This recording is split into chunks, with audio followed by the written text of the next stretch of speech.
When we put forth new intentions, we are creating new realities. This is Skull Babylon, and you're about to listen to episode 115 of Paradigm Shift Radio, Collective Intentions for 2015. In this episode, we reflect as a community about the importance of bringing peace, kindness, and confidence into ourselves as we ripple ourselves and our actions out into this multidimensional reality. We are manifestors and co-creators, so be mindful of your mind, because what you seek, you will find. Tune in again and get involved with future episodes. Continue the conscious manifestation where you are, and enjoy the show. One love.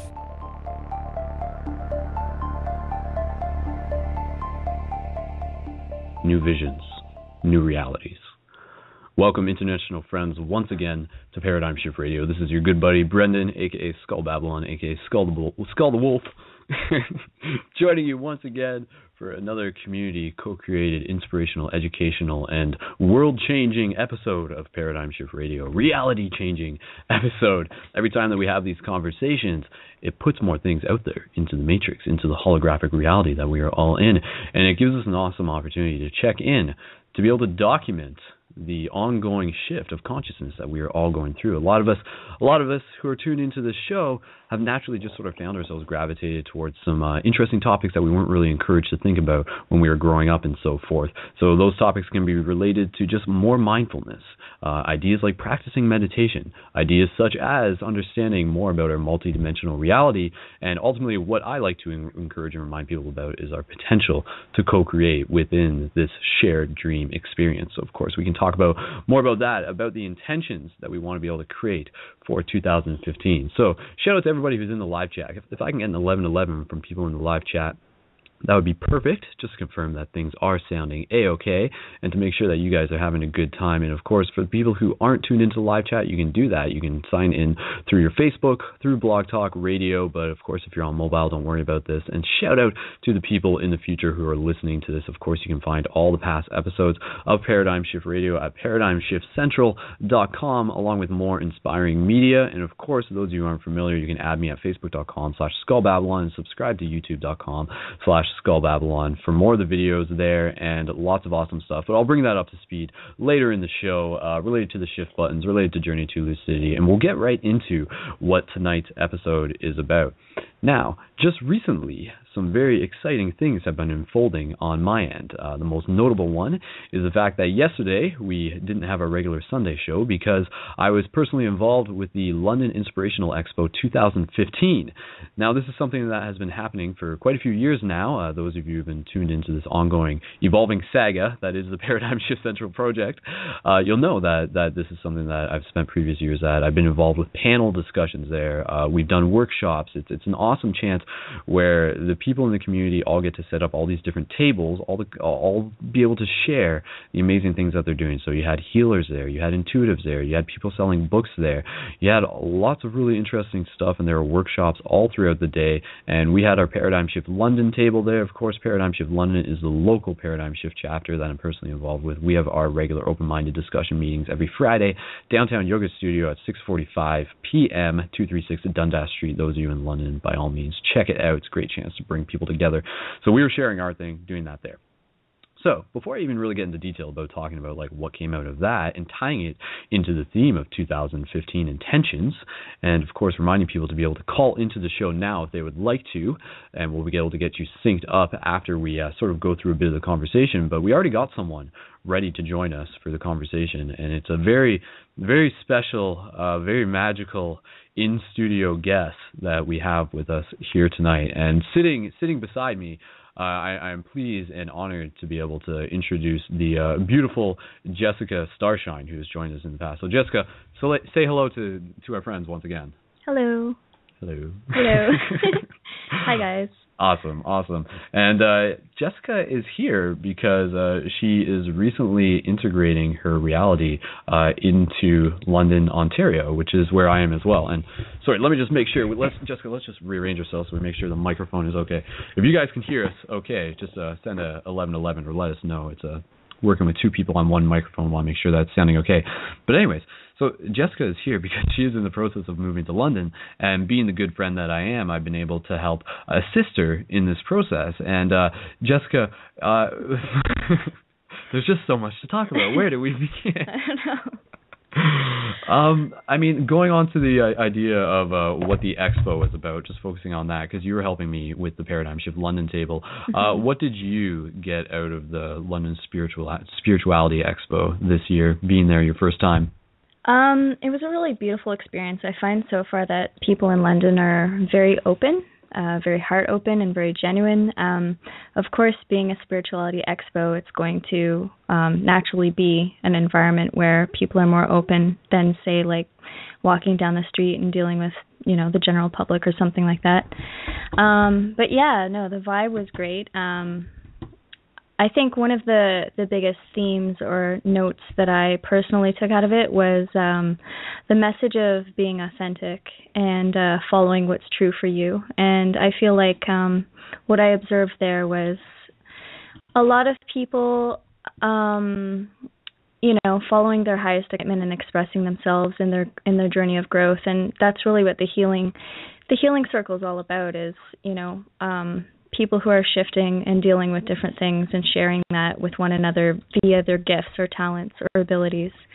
So, yeah. Mm-hmm. For sure, yeah, and we had some good discussion. We had our workshop with Paradigm Shift London Group earlier in the day, and Jessica was there as well, and that was good.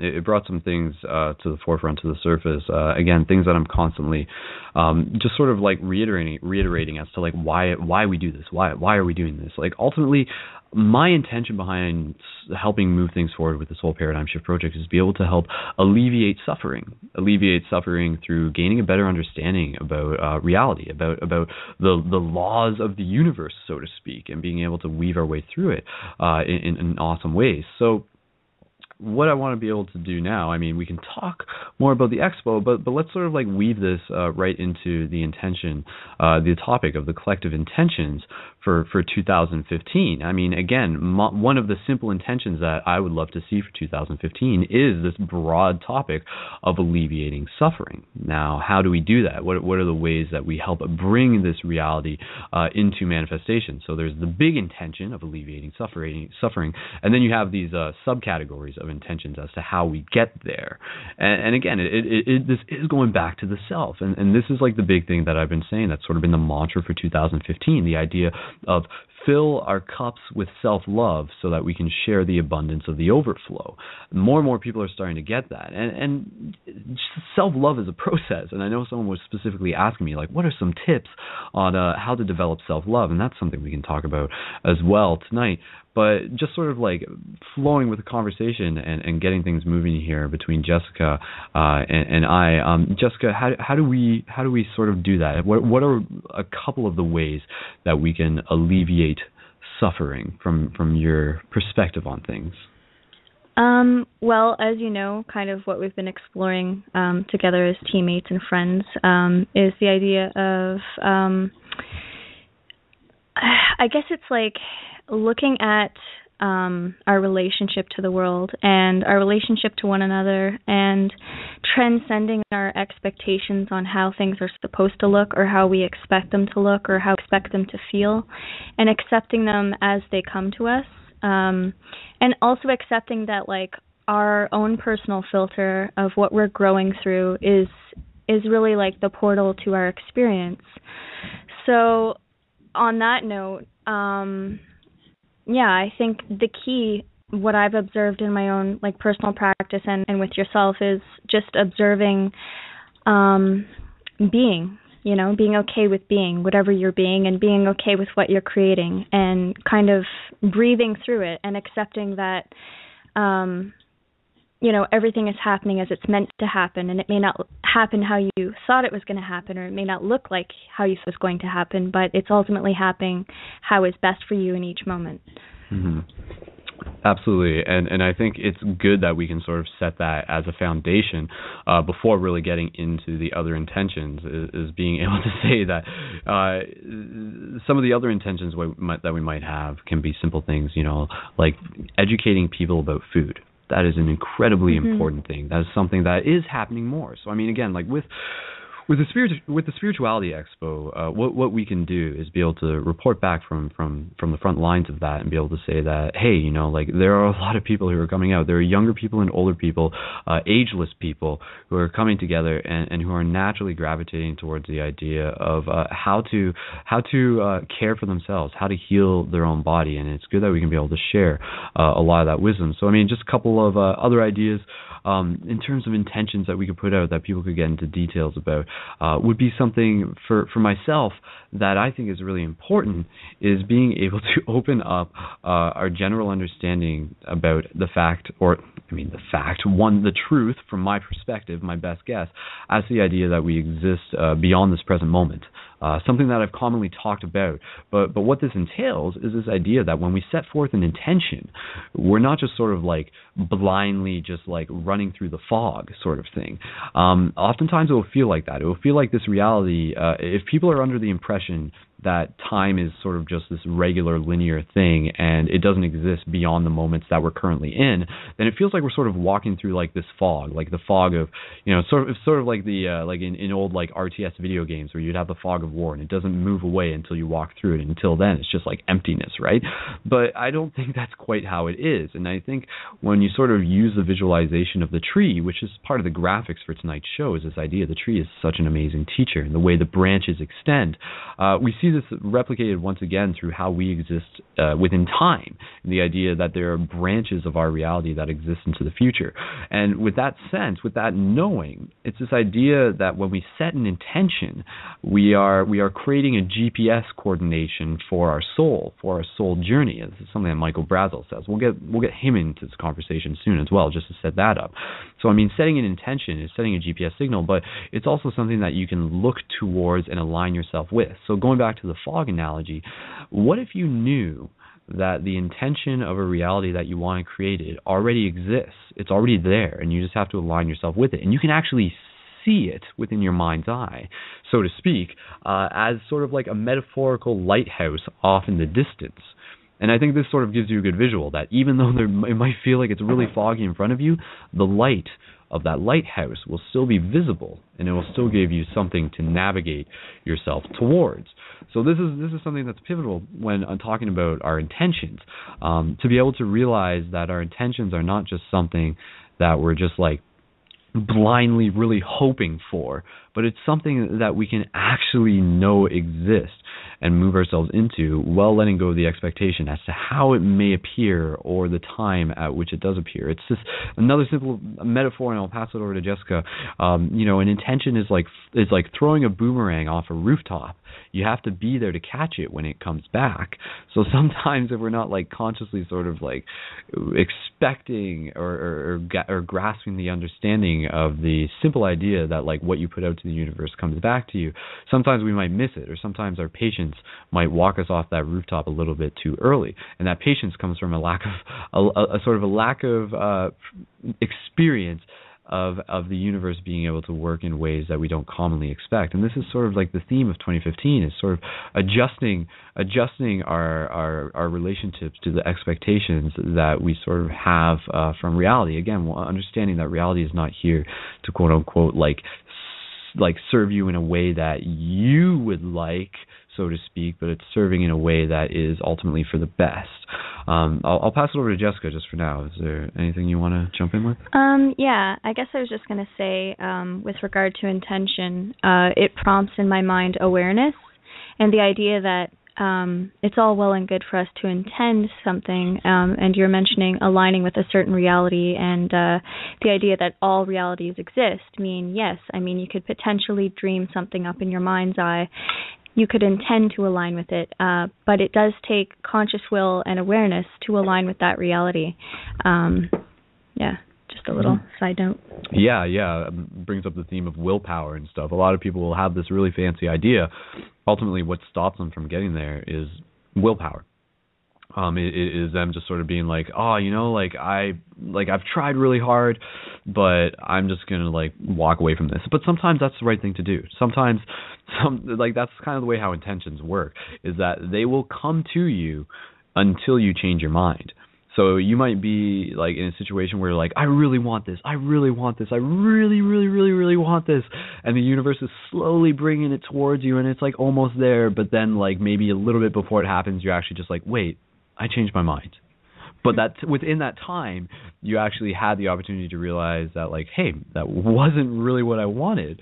And then it gives you an idea to set forth a new intention as to what it is that you do want. So it's interesting that we sort of have that buffer time between intending something and it appearing within our reality, which to me goes back to this understanding that I wish we could teach kids. We are teaching kids this at a young age. This is part of the intention, is to educate people at a young age, to educate the future star children of our world who will grow up to be our leaders and stuff, who will be able to manifest and co-create in amazing wizard-like 2.0 ways. is part of that idea that going back to our multidimensional reality, what if everyone actually understood that this reality is like a dream in the same sense that our thoughts are creating? You imagine an apple in your hand in a dream, an apple appears in your hand. The only difference here is the vibration is different, the physicality is different. We can't put our hand through objects, so to speak, but it also affects time. It affects the manifestation growth period, or sort of like the rate at which it comes into our experience. It buffers it. So within that buffer, it gives us a chance to check in with ourselves, to be like, wait, I don't want an apple, I want an orange, and then be like, yeah, and then it's there, right? So something along those lines. But again, I think it's really pivotal. Imagine, like, that is my intention for the world, is to be for me. It's personally one of my intentions before it is to be able to educate people on what I think can be simply explained, is a better understanding of reality, being able to understand it in juxtaposition to the dream reality that we experience every night, encouraging lucid dreaming, dream exploration, going hand in hand with that, expanding our awareness as cosmic citizens and opening up to the experiences that are within our right. You know, we're not just here to live the physical reality, we're here to live the multidimensional reality within our dreams as well, within the other states of consciousness. But to be able to put forth this intention of more people awakening within the dream. Literally awakening within the dream, awakening to their co-creative potential, understanding that their thoughts are creating reality. This is stuff that's coming up more and more again. But this is the foundation behind, if you want to set a good intention, realize how powerful our intentions are in the first place. That's why I want to sort of like get that foundation set up, and then the kids will be able to just like really like, it's going to be exciting, and we're doing it. We're becoming better manifestors. So that is my intention for 2015, is to be able to help encourage people how to become better manifestors by understanding more of how the universe sort of works, so to speak, so that we can become better participants with it, to be able to co-create. The last thing I'll just say, and then I'll just pass this over to Jessica, and then we'll bring Michael Brazel on, is the idea that you have to meet the universe halfway. This is something that for me just makes a lot of sense, with the idea that even if you put out an intention, you are still the universe. So you have to like get up off your couch and go do it. You know, if you want to like meet a new friend downtown, you have to go meet a new friend downtown. Yes, things will come to you, certain things, social situations, opportunities, but and those will come oftentimes when you stop looking for them, which is the interesting thing.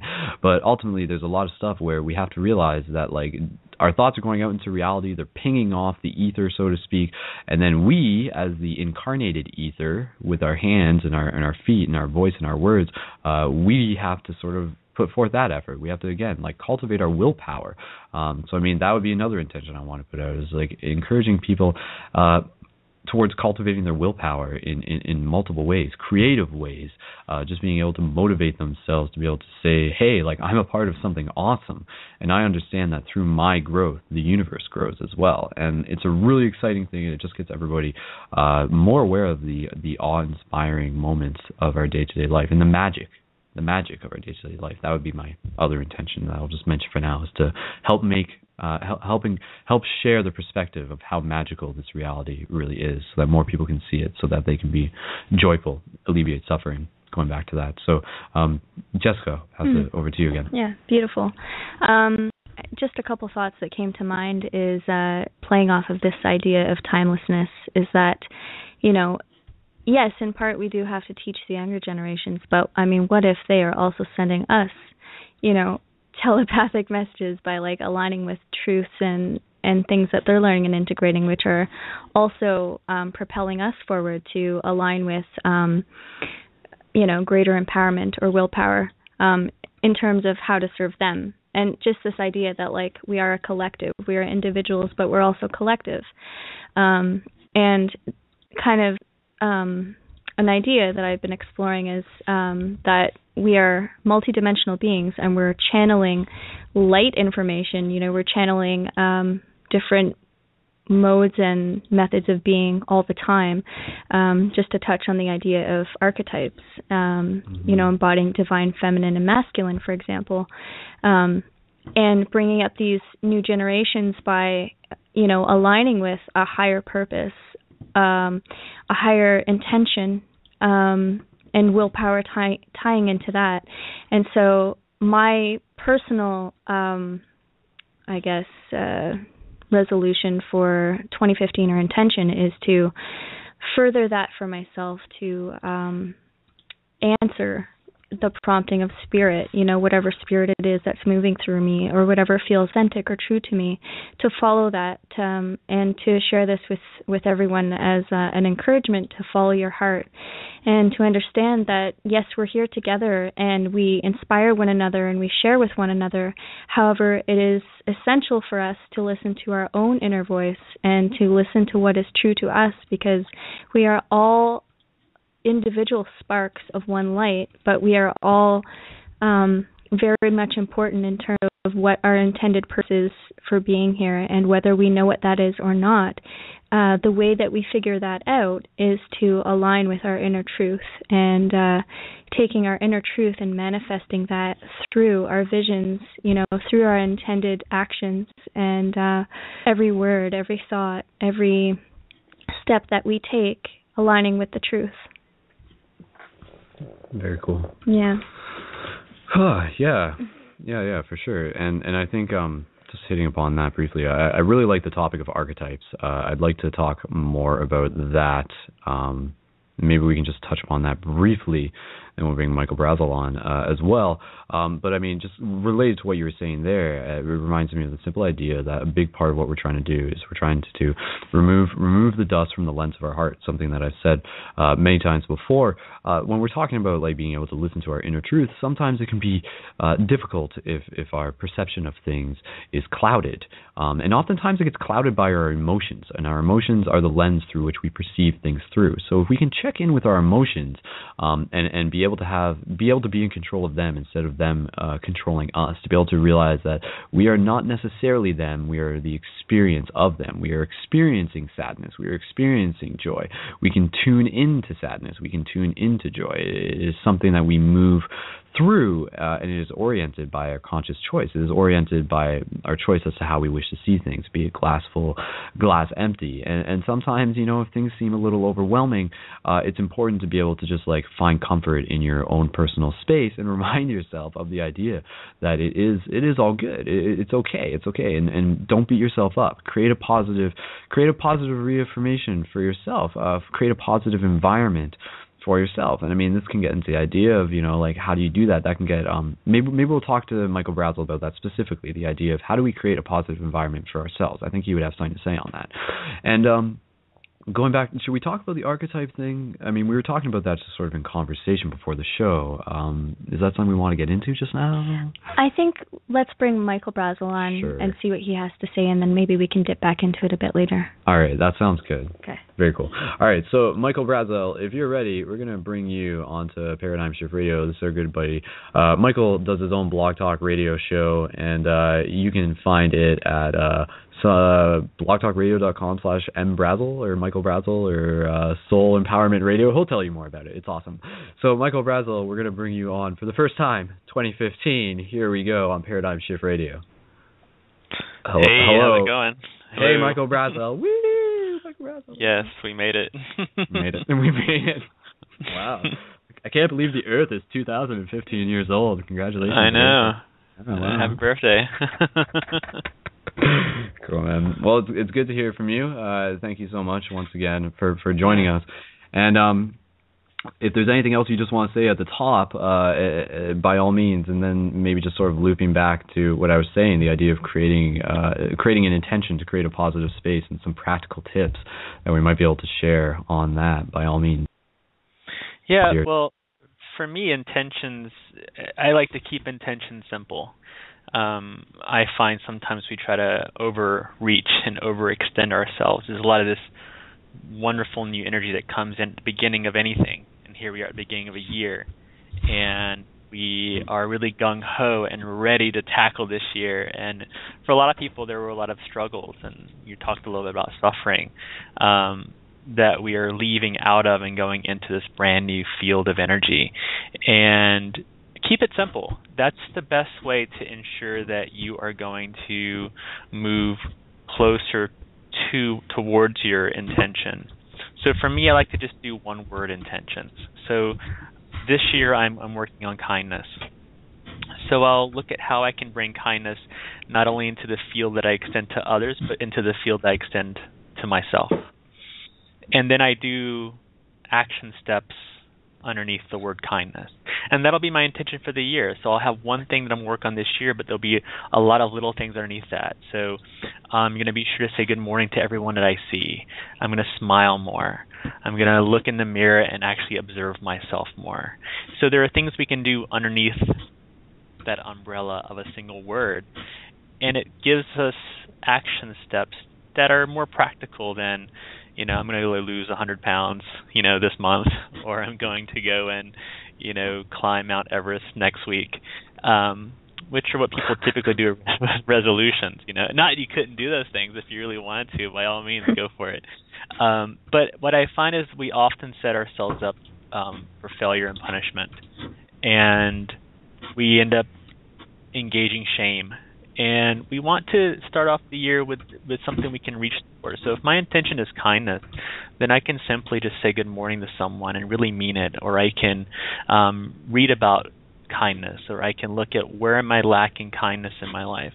So these are real practical, real simple things. So the idea is keep it simple, because the more complex you're going to make this, the harder it is going for you to access it, and we all get into this spiral when we're not doing the things we set ourselves up to do.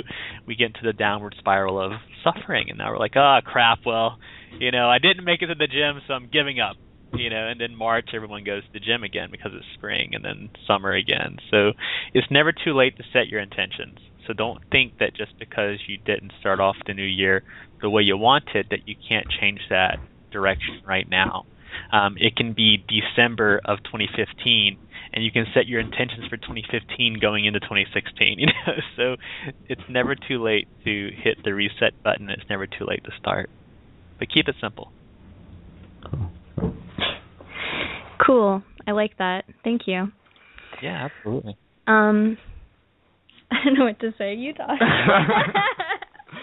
She's doing an awesome job as a co-host. Thank you, Jessica. Just keeping it real. Yeah. No, Michael, you do a great job of keeping things like grounded and everything like that. I think that's a really important thing. Is to, when we're talking a lot about like the spiritual stuff, it's good to just sort of like keep things, like you said, keep things simple and everything. So maybe, sorry, go ahead if you have time. No, yeah, you got to bring it down to earth, because a lot of times we use displacing language in spirituality. So we'll talk about, extra dimensional energy fields and chakric systems and these other things, which are very important to talk about, and they're valuable and they're valid. But a lot of times we get so far off of the planet that we unground ourselves, and this is where stuff actualizes. This is where you live your intention. Your intention may on some level happen in the fifth dimensions and up, but this is where you get to actually bring them to reality. So the idea is presence, and you want to be present in that intention. So if my intention is kindness, if I'm extending kindness and I'm working on kindness, I want to be present in kindness, in my own kindness, in witnessing the kindness in others. So it becomes a very powerful tool for moving through the year. And you can do these, like quarterly, like this quarter is going to be kindness, and next quarter is going to be calm, and the next quarter is going to be something else. And allow yourself to access these very grounded connections to your spirituality. Don't get so far off the earth that you got to put, cement shoes on yourself to keep yourself here. Mm-hmm. Yeah, I find that's useful, I think, for a lot of people in the light worker community, is that, whatever it is to be a worker, a light bearer, I think the idea of that can get quite daunting sometimes. And, we're always channeling so much information and processing so much these days, being bombarded by, electronic waves and other sensory input. Just to ask you, what are some tips that you could give people on staying present, in the present moment? What would you recommend? Breathing. I think I was talking on our radio show that I was doing last week. We take for granted the very fact that we're breathing. I looked up some statistics, and 53 million people a year die. That's like, a couple thousand this next minute will die, and they no longer have the opportunity to breathe. And we spend so much time complaining about our experience that we don't realize this could be the last time we get to complain about how cold it is, and it changes your perspective on the cold, because it just lets you be with it. And the definition of suffering is trying to make something other than what it is. That's where the root of suffering exists. And we can go into our pain as a doorway versus looking at our pain as something we have to escape from, because not often are we going to be able to escape from it. So just being present and coming into the breath is the easiest way to do that. Like bringing your hand to your heart center, placing it on your chest, feel the beating heart beneath your hand, feel the air moving through your body. When we touch the body and we come into alignment with tangibility, we're able to be present. And, when we're talking to someone, actually looking at the person, being aware of the movement of their mouth, looking at the eyes as they're talking to you, absorbing the words, but also what's happening behind the words. So not just presence, with ourselves, but even sharing presence with other people. You mentioned all the bombardment of information and Facebook and texting and everything. We spend so much time getting away from each other that it's hard for people to be in silence with each other. Sitting in sacred silence is also a really powerful way to access presence. It's a very powerful exercise you can do with someone you love or someone that is a friend. Just sit across from them in silence. And it's a very powerful shared experience when you sit there and you realize that you don't need words to fill the void. There's so much that happens in the silence, and the silence can be loud. The silence can be full of really wonderful things, and we learn to quiet down a bit and just be here versus engaging all of our distractions. That's really beautiful. That's something I've also been intending more of. And I think, a lot of that is societal as well, is just that, and it depends, I guess, where you, this constant reminding ourselves that we are feeling beings, we're multidimensional beings, and it's okay to feel. That's such a key thing for us to remember, because there's so much around us that is stimulating us and grabbing our attention that it almost, it's like, when do you find that time to breathe? When do you find that time to feel? You only find that time when you make that time, when you become present, like you're saying. And you definitely, there is a possibility of even doing that amidst, the chaos or the storm in life. Pausing, connecting with the breath. I lived in a city myself, so I know what it's like to be, amongst the beeps and the horns and the people talking and shouting and this and that and the other thing going on. Yeah, that's useful. Thank you. And if you can fall in love with the noise and the chaos and all of that stuff too, and you can fall in love with your pain, it empowers you. It's reality. It's what's happening. And a lot of times we use spiritually distancing language to take us out of the pain. Just go up to God or go up into the other dimensions and get out of the pain. But the pain's there, and the pain is also a teacher. Whatever the pain may be, it could be the distraction or the heartache or the longing or the desire or the attachment. And when we go into it, we can actually go deeper into accessing our personal power, and that's our birthright. Yeah. That's a good intention. The idea of being able to see the teacher in everything, in all of our feelings. That's very good, and also just reflections of the intentions of how to be more present, which again goes back to what we were talking about how to create the positive space within yourself that obviously echoes out into the world around you. So we do have another caller in the queue who we're going to be able to bring on. Michael, was there anything else you just wanted to say, just tying back to our original idea of creating positive space? Any practical tips in addition to what you said? So the big thing, and everyone knows, I always harp on journaling, but it is the most powerful way for us to access For sure. our spirituality, and it's tangible, it's real, it happens in real time. It's something you can go back, reflect on, look at. You can be creative in it. You can throw it against the wall. You can burn it. There are things you can do with a journal, and a journal is positive space for us just to connect with ourselves. It can be opening to a blank page, and each blank page in a journal is possibility. When you're carrying your journal with you, you're carrying around hundreds of pages full of possibility. And that becomes a very powerful physical affirmation. I'm literally carrying possibility in my hand when I'm carrying my journal. So that's one way, and that's the easiest way to access personal space. But I feel this year a lot of people are moving towards creativity. So create an altar or a shrine to your soul or to a deity or to nature. Allow yourself to be creative this year. Allow yourself to think, we go back to the episode about the box, get out of your box, get out of your comfort zone. And that's where we start really creating new positive spaces for ourselves, and we start getting out of our comfort zone a bit and challenging ourselves to change how we're engaging our path. Cool. Awesome. And I think just from my own additions as well, like I've really been reflecting on creating intentional, like, chill space. So, I mean, in addition, like you said, if you have like a room and stuff, create an altar. That's a very cool idea. But also, like use things like music, use things like scents, use things like lights as tools to be able to help create a space that can be very calming, and not just for you, but to be able to invite people into, and ultimately very healing as well. So, I mean, like in my room, in my bedroom and stuff like that, I got these like cool sort of multicolored changing lights that are very soothing and everything. So, I mean, having something like that and using it as a tool can be very effective to allow me to get into a deeper meditative state, which will allow me to like reflect that back into my creative work and my creative process. So, I mean, having a clean space reflects like, having a clean, like being able to remove the clutter of the room is being able to remove the clutter within our own mind as well. So, I mean, it's good to be able to reflect on intentionally creating cool space when we are like hanging out with ourselves and hanging out with our friends and using the tools at our hands.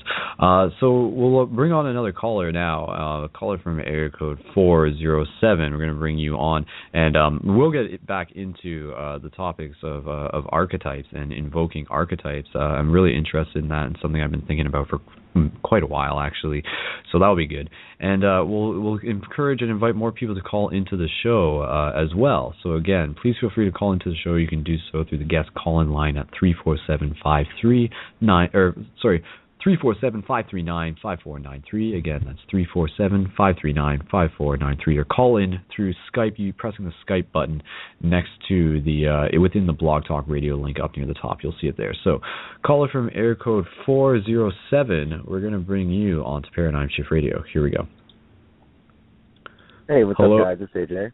Hey, AJ. Welcome back to Paradigm Shift Radio. Hey, how are you? Awesome, man. So, awesome, AJ, guys. Well, welcome to the show. Welcome to 2015. What collective intentions would you like to add to the mix here tonight? So for intentions, I started doing a lot of intentions last year and putting things out into the universe, and a lot of things started coming back. Self-realization was one of the big things, getting in tune more with where I was sort of on discourse and to get me back on track. One of the things that I started realizing was I wasn't fully giving myself up to, I guess, the universe, and letting the universe sort of guide me in the way that the universe wanted to, and to be used more or less for the greater good in that sense. And so it was a little eye-opening. I'm not going to lie, it was a little eye-opening. And so I started making some changes, and so I started really in December, and it's carried over into this year, and it's been absolutely amazing seeing little intricate parts of how the universe or my higher power, it has sort of gives me little tidbits of realization that they're there and they have my best interests at heart, and that's just been an amazing thing, and it's almost been a daily thing for me during this year, and I can't be more grateful. I mean, gratitude is one of the words that come up when going through this, because I've made a huge change in my life, and it's been nothing but pure joy. And so that was some of the intention that I had set out. Cool. So yeah, the intention of having more gratitude, I think that's a good one. Jessica, do you have something to say? Yeah, this is kind of like tying into what Michael Brazel was saying as well, a little point that I wanted to make, tying into gratitude as well, which is falling in love with everything in our surroundings, including, like anything. It could be as simple as the carpet on the ground that we walk on, the fact that the ground is carpeted versus, it could be full of like glass shards, or even if it is, being grateful for that, being grateful for every breath, being grateful for water and food, and like there's, the basics, the basics that we all share, which is like being able to breathe and being able to eat and having shelter and sharing warmth and stuff like that. And then the gratitude can extend, and this is actually something that I've been working with recently, so it's cool that you brought this up, AJ, with the idea that in order to manifest more abundance, or in order to align with more, life-sustaining, positive, beautiful things in my life, is the idea that I can show gratitude to the simplest of things, or to the most mundane things, like the lamp that's providing light for me right now. I can send it love, or I can be, show gratitude or express that verbally as well. And the idea that, expressing gratitude can come in different ways, not just by, looking at it and thinking about it, but also vocalizing, and how powerful vocalizing intention is as well. I don't know, AJ, maybe you have something to say about that. Thank you for that, because that's so true. And one of the things that I had, and I'm going to be forefront about it, I was dealing with some addictions that I had not let go of, and I felt that the people that I had created, or a space that I created for myself, I felt at that time that it was a good thing, but I wasn't really going anywhere in the way that I really wanted to. I always sometimes felt depressed, or was really concerned about what other people thought. And it just wasn't a good place for me at that time. And one of the realizations that I came to was that letting go and just going with the flow and being guided to, and also surrounding myself with people that were going through the same thing and could give me their experience, strength and hope to go ahead and give to me, has helped ground me in that aspect, to where it's keeping me at the forefront and of my recovery for myself, and also being able to be service to other people. And that's one of the beauties of the whole thing. And so, it's a really good thing. It's a really good thing. That's nice. Something that actually Brendon and I have been discussing is the idea of sending love from the present moment into our past, into those challenges and experiences that we've had. And that's also playing with intention, and something that we can play around with in 2015 as well is, the intention that we set in this moment, it echoes. Whether you believe in this or not, you can kind of experiment with it. The idea that what we are intending in this moment, what we are aligning with, what we're choosing, what we're vocalizing, what we're feeling, is echoing through all space and time. And it's cool to hear you reflect that, because you are, in this moment, you are aligned with a specific intention, which is bringing that up into your conscious awareness, and by bringing it up into your conscious awareness, that intention becomes infused with that past memory, and then it changes the filter of your experience. So there's no longer, necessarily a negative feeling, even though negative feelings are okay. It kind of changes your experience, and it allows you to align with maybe a higher intention from this point on, echoing into your future. So, yeah, that's really cool. Correct. Mm-hmm. Yeah. Just checking in. Michael, you're still with us. Was there anything you want to add? Yep. Yeah, I'm still here. I'm just being present, Yeah, well, gratitude is a powerful tool, to go into intention with, and just be grateful for everything, even the cold, or the things that you dislike, or the parts of self that we are angry or distant from, especially those things, our grief, our guilt, our addictions, because they're there, and the reality is they are there. And it's when we accept those things about ourselves that we can, at that point, work with them to move through the experience, versus when we're fighting them, it's just creating more distance, and we're fighting this unseen force, and it's like if you're battling a ghost in your house, and you can sage stick all you want, but if you can't see it, it's hard to fight it. But the minute I change the polarity, and then I start filling my space with so much love and light, like you said, Jessica, we want to send love and light to all those areas of our life, and just embrace them in that love and light, and it transforms the energy. If there is a spot of dirt at the bottom of a cup, and we start filling the cup with just pure, clean water, eventually the dirt just leaves the cup. And that's what we want to do. And for those people out there who are energy healers and energy workers, you can send energy healing to your past. It's one thing I teach my Reiki students is use the Reiki symbols to engage those parts of your past that still need healing. In that space, time isn't linear, and you can go back and heal yourself at the trauma that may have excited this addiction, or may have excited this part of your life that you no longer want to experience. So go back to that moment. The journal, again, is a great way to do that. You can go back into that space in your journal, and then offer healing to the journal. Do a healing session on that journal, which also allows you to heal that part of your life, but it also brings it forward into the current part of your life. So there's lots of ways to do it, and I think it's great that that AJ shared that, because I think it's great to talk about gratitude, but also the fact that you're owning those parts of your experience. That's a big step, and the minute you do that, you change everything. Anybody else? It's been an incredible journey. Go ahead, AJ. It's been an incredible journey. I will say that. Nice. Cool. All right, so just kind of like giving a recap of a lot of what we talked about in the first half of the show. Once again, like these themes are coming up, not just in the show, they're coming up in a lot of conversation. It's just everyone's sort of like going through this shift of being able to see the reasons behind everything that we go through, to be able to find love in every moment that we go through. And ultimately, like, that's going to really help us build us at our core, so that we can become like the best, awesome versions of ourselves.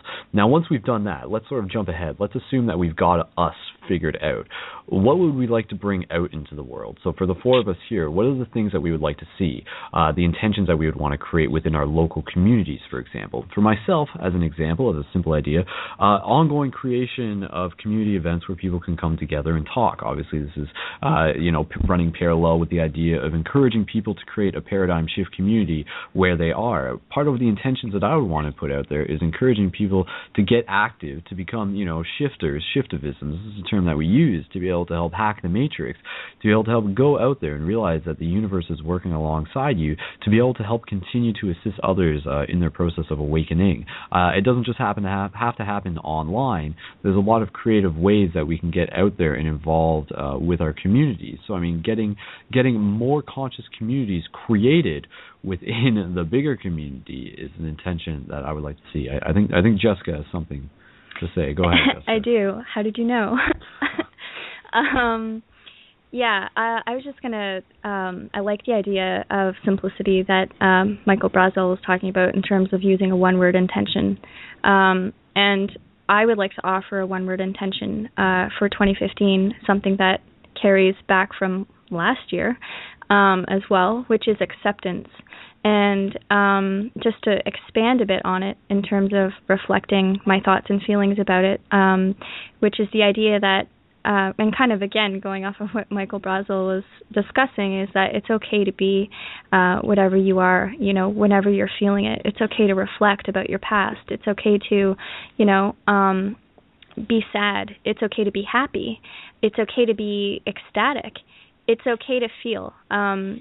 And just to reiterate the emphasis of, feelings being the center to which we manifest our world, and also being the filter to which we perceive. So, yeah.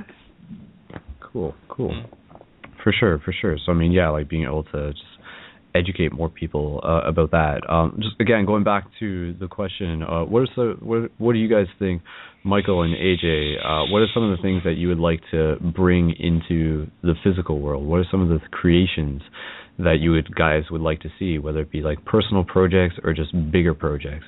Conscious art is on the rise. That would be another intention, and I know a lot of people are beginning to doodle a little bit more. So there's lots of sort of, there's just an infinite amount of intentions. What do you guys either feel personally called to do or would love to just see more of within our cultures and societies? Well, this is Michael. So I would like to see people just having more discussions about the tough topics. I think this has been last year, and coming into this year, we started talking about the bigger issues: racism, privilege, sexuality. And I'd like to see more of that. I know on my radio show, that's something we're going to be doing a lot more of. We're going to be a lot more focused on soul empowerment radio this year. We're changing up our formats in order to create more community engagement. And I'm going to be putting out a lot more YouTube videos. I'm going to be engaging the blog more. So the idea is to create these little drops in the pond, and when you drop something in the pond, the little ripples go everywhere, and that's the idea. And just getting out. In this community here in South Carolina, people aren't as open and receptive to spirituality in the way that I engage spirituality. So I'm working on bridging those gaps in my community here so I can have those discussions about consciousness with people who are more closed to the idea that things happen outside of their church. So it's going to be an interesting year, but it's always a fun way to dance through the year. And that's pretty much it. Just doing what I can to keep the energy moving, just staying present. I think that's what I'm going to do. I'm going to meditate on the state capitol steps every weekend or something. That weird tattoo guy who just sits on the steps and meditates, and see if people will join me. Wow. For sure. And, AJ, is there anything you want to add on that, or from your own point of view? Almost like Michael, there are a lot of tough topics that people go through, and they seek somewhat sort of guidance, but they don't ask. I think that a lot of people, and one of the major things that has been reoccurring and things that I've heard is that, especially for this year, you can't receive if you don't ask. And so I don't know if sometimes people are scared or whatever, and there has to be a sort of openness and vulnerability for people to be accepted from where they're at. And I think that's one of the hardest things for people, and also for people to kind of look out and that to people that have gone through same experiences or are on the same journey that they are, and trying to find ways that they can link up with that person and maybe get some sort of guidance. And so that's one of the things that I've been sort of looking at. I think that for myself, by letting go, it seems that I've been placed into situations like today. I went to a friend. He's in a treatment facility, and so I went to give him some encouragement, I wrote a letter. And as I was in Sanford, which is near Orlando, I just was kind of like spent the day with myself. And I went to a coffee shop and, just sort of hung around. And one thing led to another. And I went down this street, and all of a sudden I see this woman, and she owns this little shop. And we ended up talking, and there was something about her that kind of drew me to her. And I did a reading for her, and we just kind of went back and forth, and she opened up to me, and it was a really good experience. And she said, if you ever want to set up shop here, this shop is welcome to you. It was just a really freeing experience, but everything just sort of played itself out that I couldn't have ever, if I would have tried to plan that, it would never happen. But just in me being in the center and just kind of like being used as a vessel and just kind of like listening without moving, it's kind of weird. But just kind of like going by the life force. It's kind of tied me into things to where I'm just being led certain places and certain things are in alignment. So that's one of the most beautiful things I found for this year is more of the letting go process for me. So I guess when it comes to projects, this year, my project is working on me. I'm sorry, but I just have to be honest. I've wasted several years worried about everybody else and trying to be friends with everybody and and not really listening to what my spirit needs for itself and feeding with it and having a personal relationship with my spirit and understanding what it needs and listening to that. And so this year is more about manifestation for me and being used and seeing where that is. And I don't know where it's going to go, but whatever it is going to be right for me. And so that's kind of like this year for me. Beautiful. Wow. Mm-hmm. Oh, Jessica, you sure you don't have the same thing? I don't know. No, just kudos to you for that. That seems to be a big theme for everybody that I've kind of been crossing paths with. I guess a reflection of my inner world reflecting in my outer world, and the idea that, again, we are all connected. So, it may not always be a physical thing. It may not be, you may not feel called to make a video or go meditate on the steps of, where did you say, Michael? Yeah. Some like government building or something. Building. Just go sit somewhere. And something I'm doing this year too is pen pals. Like I'm actually writing people letters this year, and I posted on my Facebook wall, who wants to be a pen pal? Because I think, we get so caught up in this digital stuff hitting us so quickly that, something nice about opening a letter and feeling it, and, you can keep them and go back and read them, and, you can have these spiritual discourses with friends, which I'm going to do, and you have to wait to get your response. You have to wait to send it back, and I think there's just something magical about tangibility. So when you sit, on the steps of a Capitol building or in front of the White House or something crazy like that, people stop, and it brings them into presence. Like a letter brings you into presence. Like when you're on Facebook reading a message, there are 1,000 other things moving around that message. But when you can hold something in your hands, or you can sit somewhere and just be in that moment and just be in that space, that's powerful. And big kudos to AJ for really working on yourself. I think it's the hardest part of the path, I think, sometimes for healers, is to do that heal thyself, because it's the most important part of the piece. But we always forget to do that. So that's great. It's a great message. Cool. All right. Well, right now we're a little bit more than halfway through the show, so we'll just sort of take a moment to check in with ourselves and mention a couple things in terms of the community news. And of course, thank you so much everyone for being able to tune in, and of course inviting more people to share in and share their personal intentions or just intentions that they would want to see for the bigger picture. Keeping in mind that, going back to the visualization, that every intention that we have is like projecting a tree branch beyond our present moment that is extending out there, and then it has the potential to bear fruit, and we can align ourselves with the different branches that we create and sort of shoot through them in the same way a lightning bolt would move through the sky, or the branch itself would grow through the air. And what I want to get into, in addition to the conversation about embodying archetypes, which we'll do once we sort of, we'll do that after that. I just kind of wanted to like go over like a big list of what I would, a list that I'm still building as we speak, that I would love to see reflected in just like changing the cultural habits and memes within society. Something that I talk about, that is a big way how we do this, is by embodying them. If we want peace, we have to be peace. If we want kindness, we have to be kindness.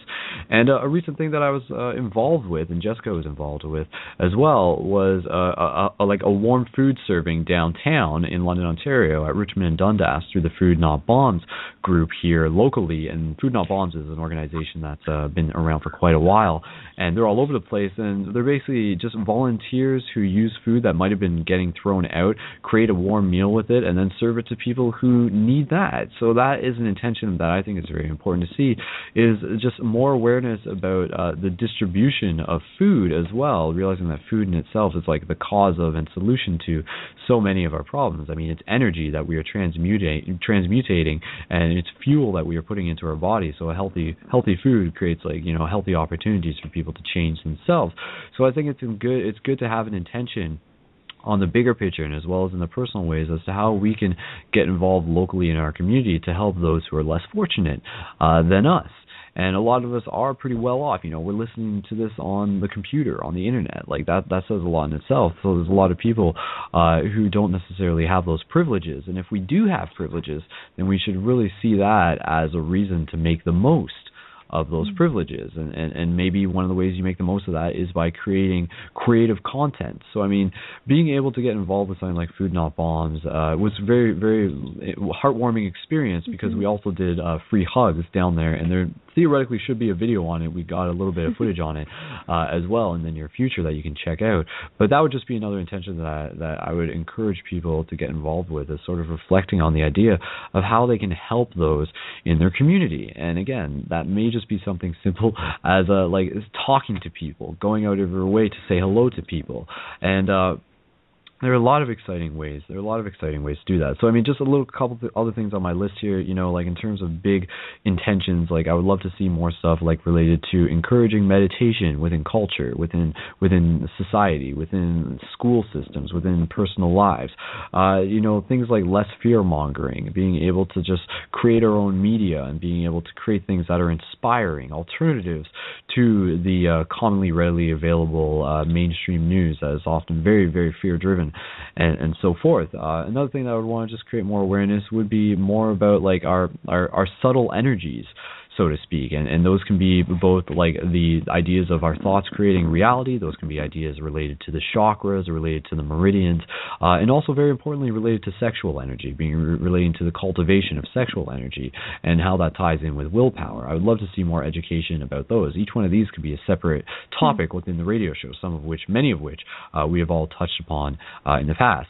Other intentions that I would love to see, I would love to, maybe see like more, I mean, this is kind of ridiculous, but more awareness about like UFOs or something like that. I mean, it's something that just sort of sparks conversation as well, and it gets more people sort of waking up and curious about things in their own way. So I mean, there's a lot of different intentions that we can put out there, and again, relating to the idea that these intentions that we're putting out there should be not only to help ourselves, but to be able to help others. It's just sort of tying this into a cute little story. Those of you who know, I work for a company party, and we do birthdays for kids, and we have different characters, be it superhero characters who I personally play, or mascot characters like Mickey and Minnie Mouse, or other characters from stuff. And there's a game that I play where when it's with those characters, I'll make the kids find a magic wish flower. And I say to them, I'm like, once they find it, I'm like, all right, so this is a magic wish flower, and it will grant you one wish, but only if it's to help a friend.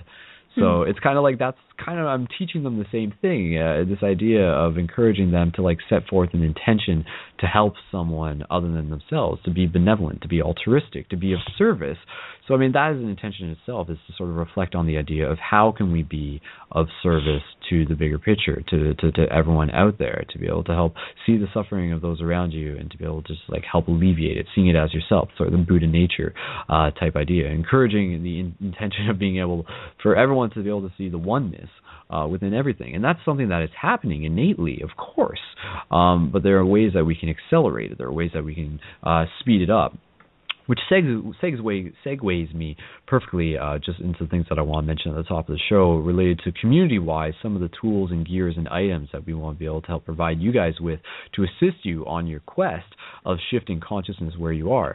The most recent thing that we got available for you guys, once again, is the new Open Your Heart shirts. They are available at teespring.com/openyourheart and are available until January 30th, and you can check those out. They got the flower life on them. It says Open Your Heart. They're available in black, purple, and green in hoodie and t-shirt format, and these are tools that we want to be able to encourage people to use, to wear, to be able to help spark conversation, to be able to evoke synchronicity. And the funds raised from that help support this beautiful project that we have going on, so help us reach our goal of 25 t-shirts sold before January 30th, and that is an awesome way for you to be able to get more additional awesome opportunities within your reality. And of course, the other thing just mentioning related to that are the shift buttons. Those of you who aren't familiar, the shift buttons are tools that we use to hack the matrix. They are regular buttons about the size of the palm of your hand, and they have the website for Paradigm Shift Central on it, and they are great gift-giving tools with consciousness-evoking imagery on them, like the yin-yang, flower life, eye of Ra, and Buddha, and all sorts of cool stuff. And they are something that we encourage you to use as tools to be able to help connect with other people, but also be able to help make someone's day. So, I mean, like I was talking about, the intention of being able to ask how we can help other people. Maybe one of the ways how we can help another person is to be able to have a conversation with a stranger on a bus. If you see someone who's coming home from a rough day at work, you might be able to just use that button and be able to just be like, hey, like, sir, ma'am, like, a friend, like, here's a gift for you. And they're just like, what? Like, what is this? How peculiar. What's going on here? And then you just talk to them and just be like, this is all just about spreading the love. And they're just like, oh, that's really generous. Like, and then maybe from there, it creates a new conversation. It creates an opportunity. So that is why we encourage people to get those, and those are available to order at any time at paradigmshiftcentral.com/buttons.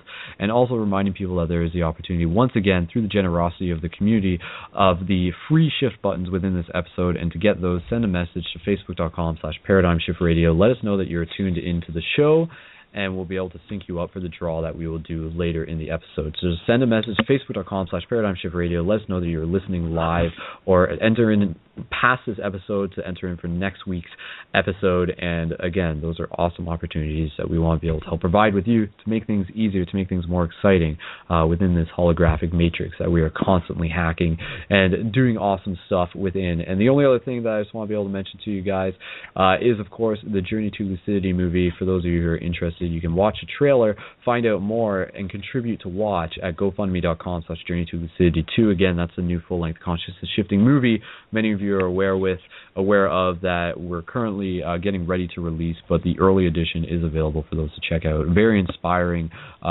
activating media. So watching it is like a meditation, and you'll get those activation sensations of tingling up the spine. You will get those if you're open to them through watching this movie. That is part of the reason why I made it, to be able to do that and to inspire you.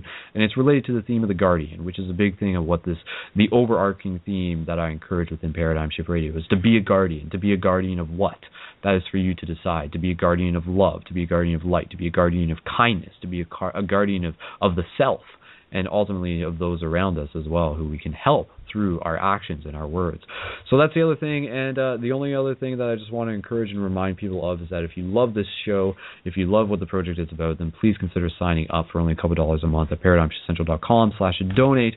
Greatly appreciated, and much love to everyone. The links for all this are in the show notes through Blog Talk. So from there, we'll switch things over, and of course reminding that anybody who would like to call in, please do. And we do have a caller from 646 on the line, so we can bring them on in the next minute, and I'll just switch back to the original intention of talking a bit about archetypes, and that may set things up for the caller. We shall see.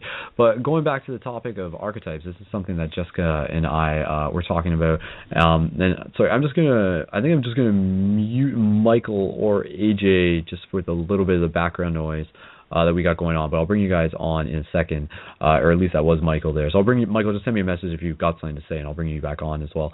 But going back to the idea of archetypes, when we're talking about archetypes, when we're talking about the intention of embodying archetypes, it comes from this understanding that, once again, like the consciousness, the mind is a receiver. It is a receiver. It is a receiver for consciousness, for information that is beyond just us, for patterns that are innate within the universal structure of reality. And these are patterns such as the yin, patterns such as the yang, patterns such as the divine masculine, and patterns such as the divine feminine. And to be able to embody like the archetypes of like the healer, to be able to embody the archetype of the shaman, of the guide, of the wolf, whatever it is that you feel called into doing, you can embody the archetype of the artist, of the visionary.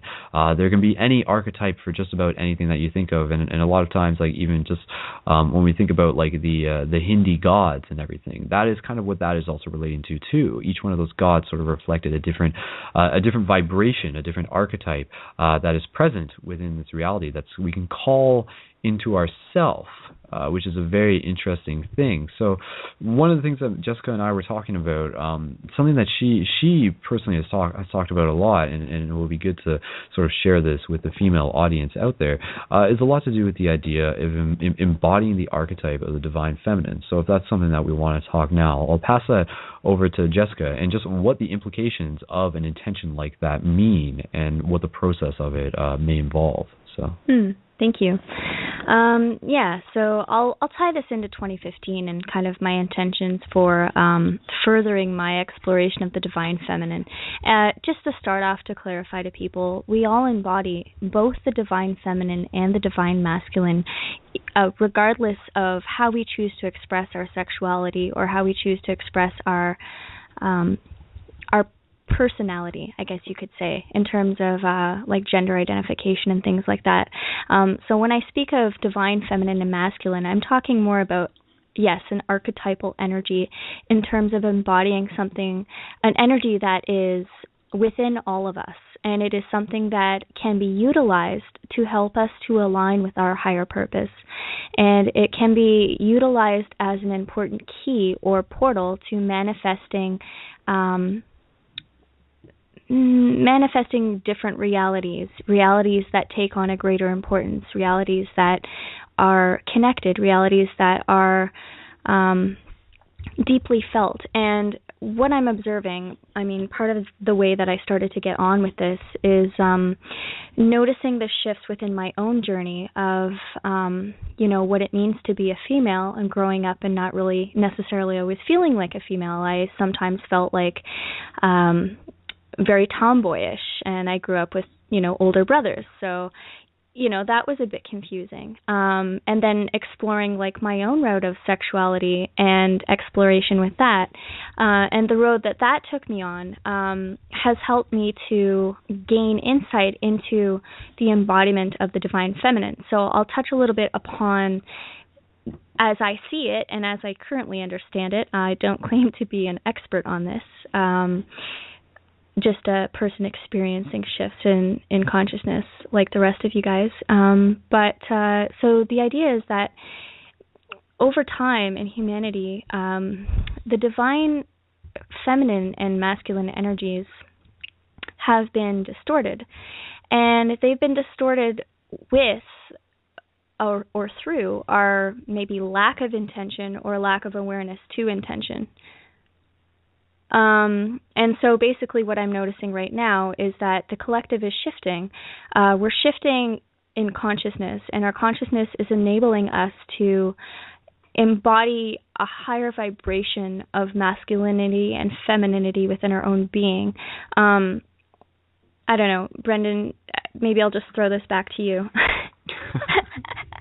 Instead of like, I feel like I could talk for a very long time about this, but that's just kind of like the general idea about it. I don't know if you maybe want to direct me in like a certain area or aspect of discussion. What I would reflect back to is why. Why would we be considering the ideas of invoking the archetypes of the divine masculine and feminine, and what that really means? I mean, like, what do you feel it means to embody the divine feminine? How does that look, so to speak? Thank you for that. Yeah, so as I currently see it and understand it, undergoing shifts of awareness and embodying more of my divine feminine energies, As I see and understand it, it's kind of like a ladder or a link to our higher self. And again, this kind of ties into the twin flame idea, which I discussed on the previous show. And the idea that with the embodiment of these energies, it gives us greater responsibility, and it elevates our awareness. It elevates our awareness of how we manipulate energy to create reality, and also it prompts us to act with greater responsibility with one another in terms of like sexual expression.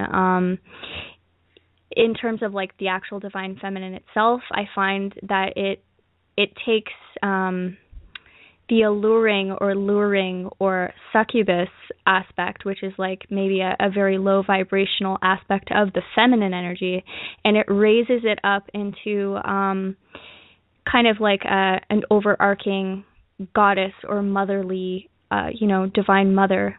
Mother Mary is one of the beings that I think of to kind of exemplify this, which is like embodying nurturing and caring and loving and unconditional love for everyone equally. And that also elevates the way that I personally interact with males. So it becomes less about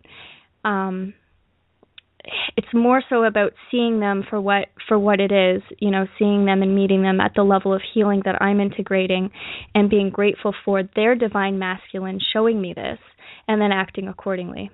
I don't know. Mm-hmm. For sure.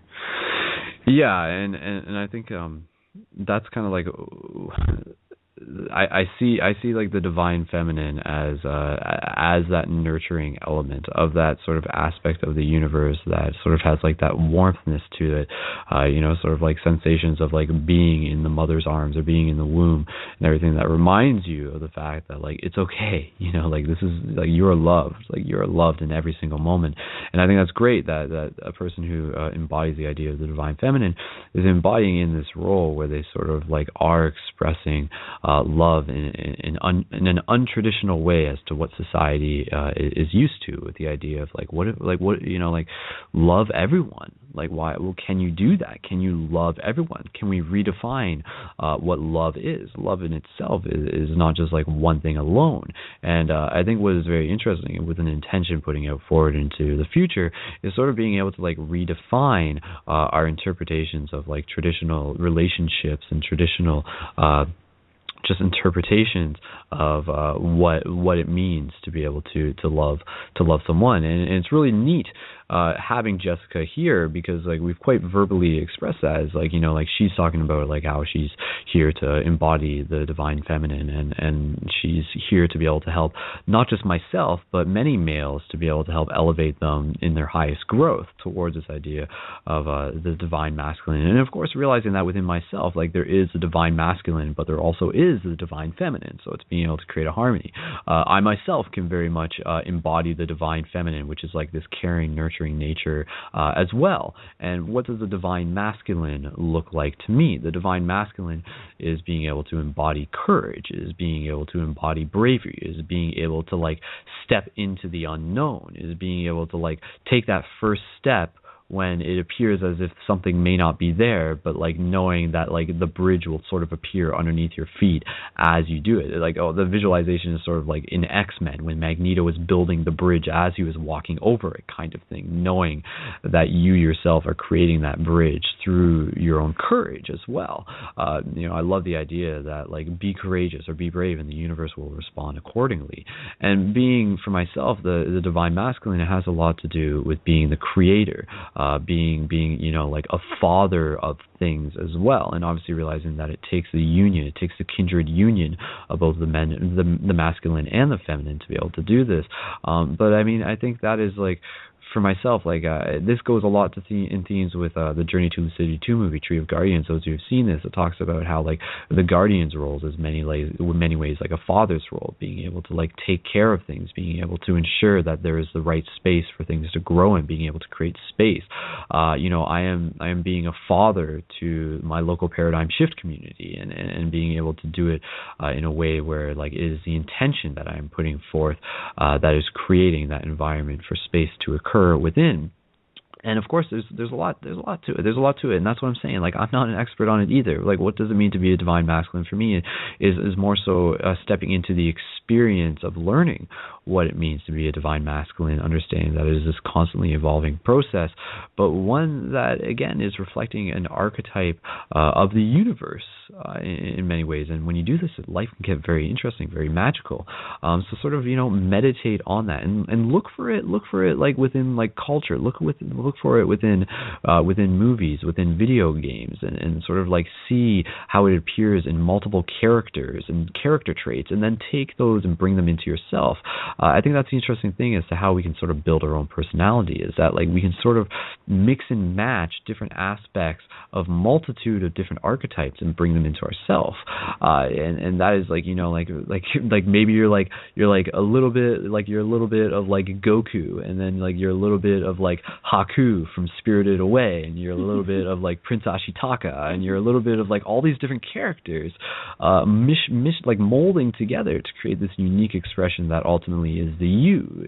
In the same way you choose how to decorate your room, you choose how to decorate the expression of yourself, and doing it like this without having to get too much into the conversation of the ego, but like because things can get sort of blurry when we do that, but like the ego is in some ways the identity that we can create. But I think it's important to understand that we can create that identity without realizing that identity like is not like the absolute version of us, but rather it is like the mask that we're putting on within the masquerade, so to speak, which is the interesting thing of realizing that like we are not the mask we wear. We are like the person behind the mask. Who is the person behind the mask? The person behind the mask is like infinite love source expressing itself through whatever way it wants to express itself through, as it dances through the ball, so to speak. So that is like the cool part as well, is like when we can sort of see people and see the painter behind the art. If ourselves are the expression, or if we are the art, if our egos are the art that we are painting, who is the painter? That is an interesting idea when we can see each other from that light, and to be able to see that connection of going back to the namaste.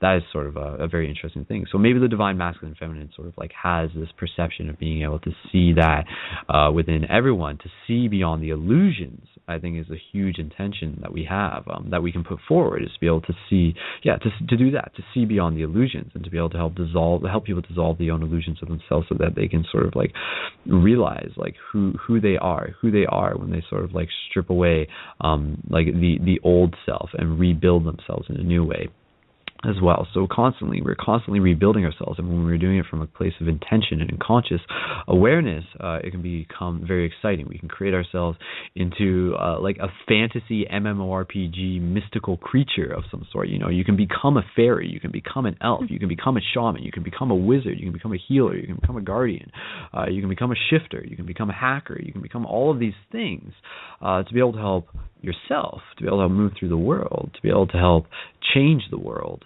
in whatever ways we can. Ultimately, if that is why you're listening to the show, then I encourage you to reflect on that single objective of being able to help change the world, to be a guardian, once again, of the future, to be able to help create it with the idea that it's a future that we are creating that we may theoretically be born back into as well, if we're getting into the whole idea of reincarnation and the soul in that sense. So those are just a couple of things, but just wrapping up on this topic, and then we'll bring a caller in from area code 646. I think it's did we want to talk a little bit about like sure. Okay. I think you do, so we sure. might as well. And the reason why I do is just for the purpose of clarity.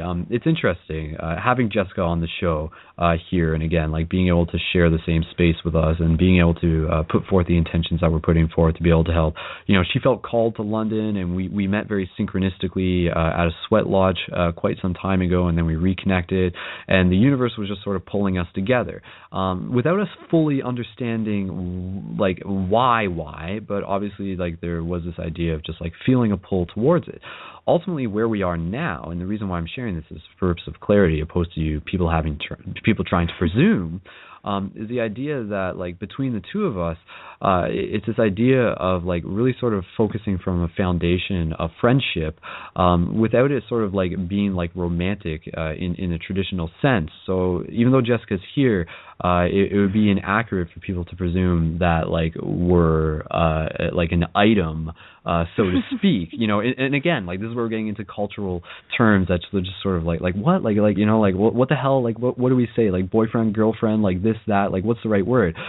Teammates is kind of the simple thing that I like to bring it back to, and focusing on that as well, and just sort of the thing that brought me to clarity was this idea of Jessica, going back to the archetypes thing. She really has, and she wasn't the one who said this, other people notice this too, so I mean it's not just being made up, but she really does, in addition to embodying the divine feminine, she sort of has like this like princess vibe, so to speak. And then it's this, and then someone else said this like last night when I was hanging out with our friends after the Spirituality Expo. They were like, we were talking about like who each of us was if we were like comic book characters, and like one of my friends was Goku, and then like my buddy Lane, he's like Brendon, he's like, oh well, you're obviously Link. And, you know, Link from Legend of Zelda, you know, like hero of time, adventure, questing, like elf person type thing. And I have the elf here and I kind of look like him. And I intentionally am aware of this. And it's something I call into myself as well, and encourage people to call into themselves as well. We all have a little bit of Link within us. And then they were just like, oh, okay, well, what's Jessica? And then they were like, Jessica is like, oh, be like, yeah, I think you're like Princess Zelda or something like that. So again, like, and then from there, it's just sort of like, okay, like like that's kind of interesting, because as we were going through the shift, it led to the clarity that asking the question, how do we love each other best? And sometimes when you really get into things, like when you have like the focus of the romantic aspect at the forefront, it can make things very confusing. It can make things very complicated. Emotions, again, sort of filter our perception of how things actually are. So when we switch it around, the best way that I can sort of perceive it is that, again, like if she's Zelda and I'm Link, yes, there may be like this sort of like underlying love that is always going to be there, but like Link's mission is to like be able to like help get out there and save Hyrule and do quests and everything like that, and it's sort of this idea of like the princess and the knight sort of thing. So it's like something where like I am here to help her out of service from like a deeper place of love that isn't motivated by like sort of like carnal infatuation or anything like that. So when you remove that, you deepen the intention, you deepen the awareness of the love, of where it is coming from, and to be of service to one another, which is the thing that in the same way, like she's helping me, I'm helping her, and we're both elevating each other together. And I want to share this, and I'll pass it over to her since I know she's dying to say something. I am. Is the idea that this is an example of a way how we can redefine what relationships look like and how we can serve people, and to be able to be in control of our emotions, and being able to not be governed by like the sexual energy, but to rather to become like a master of it. And again, just be able to deepen our awareness of where our love is coming from and how we're sharing it as well. So yeah, no, I just wanted to share that with you guys, because like I think it's a pretty cool thing. It's exciting. It's neat, and we're going to create some awesome stuff together. So stay tuned for that. But Jessica, what would you go ahead? Hey Link, thanks for the thanks for the shout out. Yeah, and I'm glad we're discussing this in this fashion, because it's useful for us all to shift together. And as we have our own individuated experiences, sometimes relationships in whatever way, shape, or form they come in can be quite exclusive. But really, when we elevate that, and this is part of the divine masculine and feminine as well, we become more inclusive. So it becomes less about sharing between two people, and more so about sharing what's between two people as an expression of what's between us all. And the idea too is just that there is attraction between all of us. We are all attracted to one another, and some of us will resonate in harmony and some of us will not. And just to kind of clarify a little bit of my own journey with that, and even in this situation, is that it's the initial attraction, the initial spark of intrigue that draws us together. And then, if we are able to be mindful and elevate beyond the maybe influx of sexual desire, for example, or the pull or call to touch or connect physically, sometimes all it takes is just, a hug. It's like, oh, we've hugged. Okay, I feel better now, instead of like, hey, let's, whatever, take it to some other kind of extreme. But that can help us to gain clarity as well, to give each other space and time. And also something like what Michael Brazel said, there's a lot of really great key points he made tonight, which is like sitting with each other, and like observing the attraction, observing the undulation of energies moving through the chakras. And some of the work that I've also personally been doing, Brendon and I have been working together on this a little bit, is bringing our awareness to which energies we're feeling, when we're feeling them, and why. And that also ties into intention. It's like, well, are we feeling this because, this is our highest expression of self, or this is like a motivating energy, or are we feeling this because, there's something that's prompting us to take a look at something? So yeah, just, bringing more mindfulness in terms of like how we interact with our own energies individually, for example, as a woman or as a man, like, am I being seductive? Am I trying to like lure this person in? Am I trying to like gain their attention somehow? And then, observing that as well. And like, there's subtleties to this, of course. You can get quite deep into it. But yeah, just becoming aware of that. And again, to reiterate, that's really what, the archetypes are all about, is embodying different higher expressions of being and learning to love each other through them. For sure. Yeah, so it's cool. It's cool, like 2015, there's a lot of opportunity. There's a lot of opportunity for us to actualize things. There's been so much growth. And I think just kind of like going back to like the whole, I've said this before, but like the whole 2012 thing, people sort of like talk about like, did something happen? Did something not happen? I think something most definitely did happen. And what we're seeing now is like the shockwave of it sort of like amplified, and we're catching up with it. Like, imagine if like where we are now was suddenly like December 22nd, 2012. Like, imagine like that's essentially what happened. It just took a few years for us to get here. Whether it was actually, it's not like just turning on a light switch, though. It's sort of like a gradual like wave that is fluctuating through time and stuff. It is an amplification wave. But ultimately, like, yeah, like where we are now is many of us, not just those of us who are listening to the show, are coming into a greater awareness of ourselves, a trust in the process, an awareness of being able to call in archetypes as an idea, just being able to understand like more about what this reality, what this multidimensional reality is. And essentially it's a place for us to learn and grow. And it's an opportunity for us to be able to take these experiences, and bring them back to the earth spirit, to the Gaia, so to speak. Is that beautiful imagery of the Gaia is the earth spirit, and it releases the parts of itself as individual souls and spirits, and then these spirits embody the human form. They learn and they grow, and then the human form, like the physical form, like it becomes deceased, but then the spirit returns to Gaia, at which point Gaia continues to grow from the experiences that we've had in that lifetime. So I mean, it's really it's very humbling. But it's also like it creates plenty of opportunity for us to be able to have some very beautiful, genuine, worthwhile experiences while we are fortunate enough to be here. Again, like going back to what Michael Brazel says, like this could be gone after your next breath. So really make sure that you appreciate this one, and really make sure that you can check in with yourself. And if you can fall in love with everything, then you're gonna have a step up on things. You're gonna have like this extra sort of like ace in your pocket that's gonna really make a difference in your life. And more importantly, or equally as important, is going to be able to be reflected in the life of your friends and your community. So I mean, each one of us is a portal. Each one of us is a beacon. Take what you feel inspired from the awareness of this show and bring it to your next social event, or bring it to the next conversation with your friend, and just lead by example, so to speak.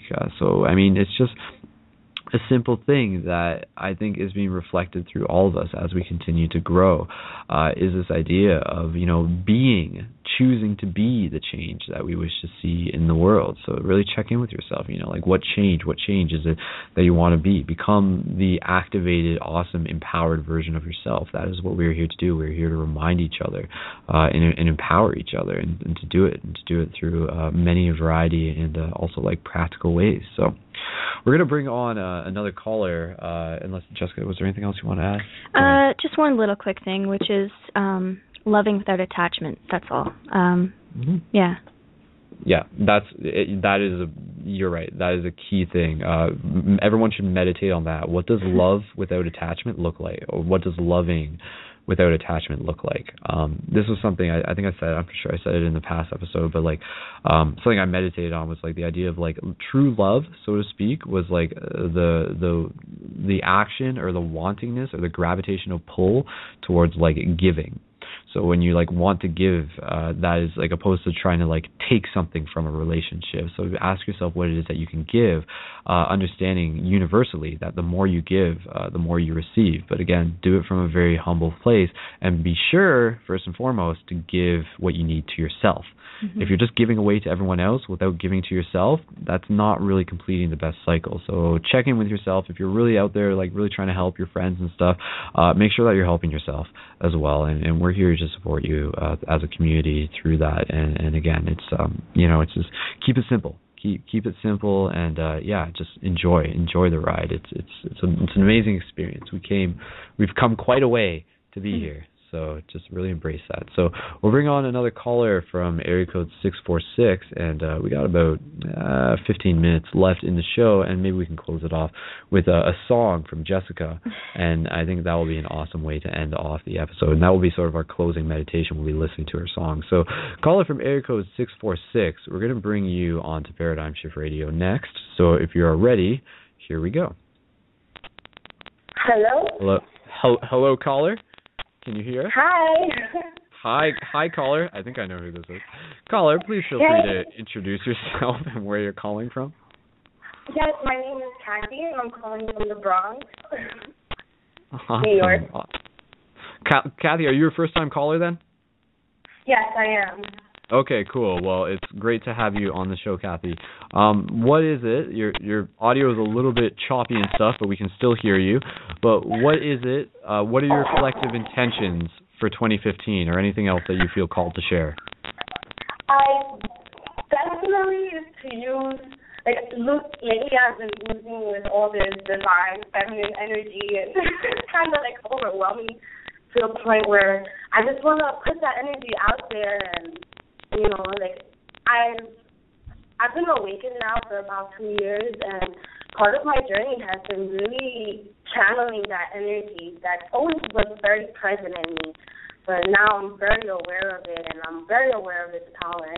And I just want to use it to help people heal and to really make this world a better place, because, I don't know about you guys, but over here, in New York City, in the Bronx, there's just a lot of crazy things are happening.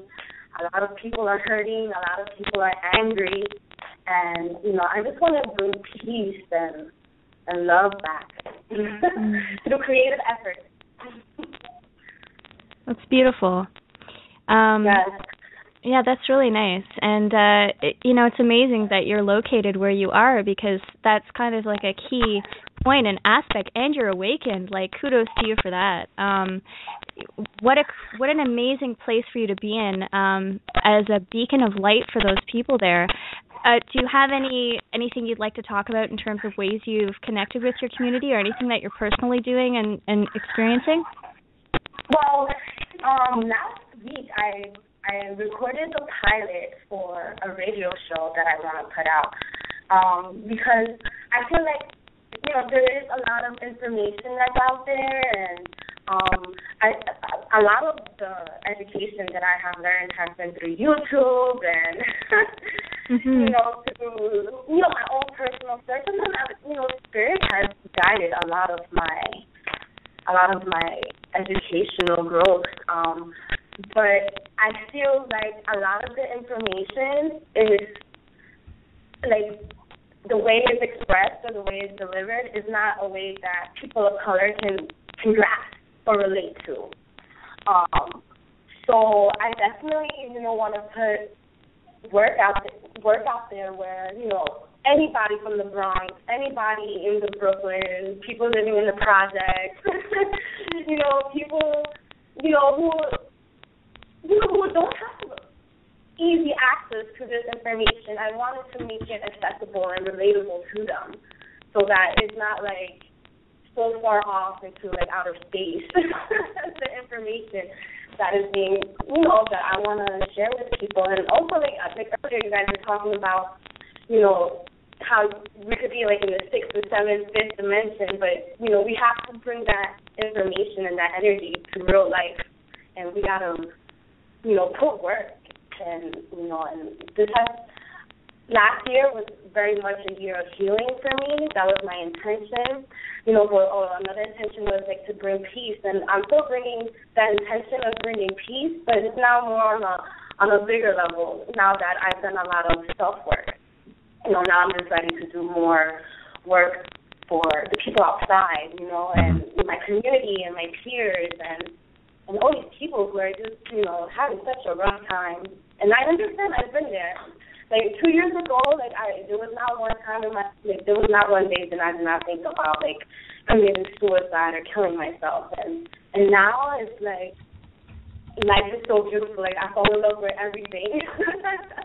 It's amazing. So I just want to share that light and that energy, and it comes from a very feminine place, and the other night I had a dream, and I kept seeing a vortex, and it was very feminine energy, and it was spinning, and then I saw masculine, if I could see energy, I basically saw this, but then I saw the masculine, and and I remember waking up inspired, I have to work with my male counterparts. I have to create with them, because my mission cannot be accomplished with that side, with that energy. So it's so funny that that's what you guys are talking about. Cool. Awesome. Yeah, I think that's a good reminder, is being able to work together, being able to see the uniqueness that the male and female can add into the energy of creating within our community. Something Jessica and I also had the intention of as well. So I think that's great. I think it's awesome to hear that you are bringing the positive knowledge and education that in itself isn't even stuff that we need to read out of a book, as a lot of us are realizing. It's again, this process of remembering universal knowledge about just our bigger awareness, and to be able to present that is a very important thing, because the information is always going to be relative to the student, so we need to keep that in mind. So maybe your intention is to be a guardian of knowledge, to be able to pass it on. So you have to take the responsibility of how we can do that in effective and optimized ways. So thank you so much. Caller, we'll just get ready to segue things, but if there's something else you would like to say before we do that, please, by all means, go ahead. Oh, no, thank you once again, and thank you for the work that you guys do. And just to speak, just one more thing on divine energy, feminine energy, that I just want to make clear is that a lot, feminine energy, what I feel is different from masculine is that it's based on emotion, it's strongly based on emotion and intuition. So a lot of times when I put work out, it's how does it make me feel, how does it resonate. I pay attention to how my, heart chakra feels when I speak. But, there is, with that energy, you also need the masculinity, because it's more rigid and, it's not spiraling so much out of control in emotions, So that's it, and thank you. Thank you for the work that you do, and thank you for giving me the platform to speak. Awesome. Thank you. Thank you as well. And please send us a message to the Facebook page. Just let us know that you called in, and I would love to sync up with you as well. And Jessica. Yeah, and feel free to add me on Facebook, and I'd love to continue any conversations with any of the listeners with regards to divine masculine and feminine, and continue to connect and grow together. So I encourage you to connect with me. Yeah. Okay, cool. Jessica Starshine, on Facebook, All right. So again, connect with Jessica Starshine on Facebook. Awesome. Okay. Thank you very much, caller. All the best, and look forward to talking to you again soon. Thanks. Bye. One love. Bye. Awesome. All right, so Jessica, I'll tell you to go get your guitar ready. Okay. That's right. There is a guitar involved with this song, so it's as good as it sounds. And I think it's really cool. I think it's really cool where we're at and where we're going. There's a lot for us to be excited about, and I'm glad to have so many amazing people here with us who are waking up within the dream, who are becoming more aware, who are feeling called to be able to do the best they can, to be able to help their friends, to be able to be that beacon of light. Many great things still to come. So we're going to switch things over here, and just sort of as a reflection of what the vibe of this episode is about, Jessica's going to play a song for us. What song are we playing, Jessica? So the song is called Ripe and Ready. Awesome. Okay, this is a great song. I've heard it a few times. And just to let you guys know a little bit about it, I wrote it about 2 months ago. I just kind of I got a guitar last year for Christmas, and part of my intention for last year was to, channel some songs. And so this is one of the songs that came through me about 2 months ago. And the song is about answering the call of the universe. So it's very timely, I think, and appropriate for 2015. And Cool. And I accidentally switched the order up there. I was going to share the intentions shared from your friend. Right. But we'll do that after the song. Yes, she sent we'll close with that. In a message just over the Facebooks, because she was going to call in, but she wasn't able to, because apparently she's in a cabin in the middle of the woods. But shout out to Kara. Shout out to Kara Wild, who's listening in as well, and to all the amazing people on Paradigm Shift Radio. And we'll let you know who the winner is for the Shift button draw afterwards as well. So here is the beautiful Jessica Starshine with her beautiful music. Let this be your meditation for you. And just activation sensations. Here we come. Enjoy. And 1111 in the chat to make sure that it's sounding okay. And she'll just keep going. So by all means, Jessica, go ahead. Thank you. Do maybe a little maybe not super close to the guitar. Okay, I'll just do a test of the sound. Just let me know, if you guys can hear me okay with an 1111. Yeah. All right.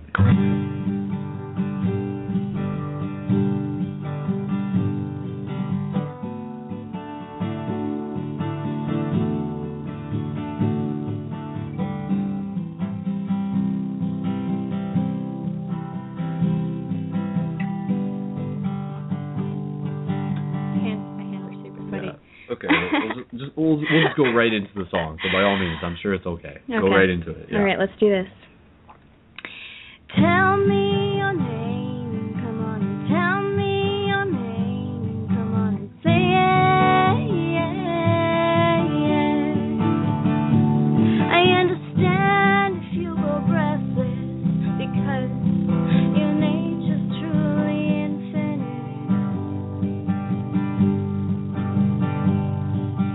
Show me your life, go on. Show me your life. Go on and share it,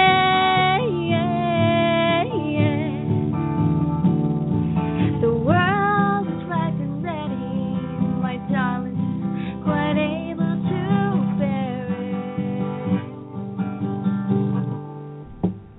it. Oh, the world is ripe and ready for your love.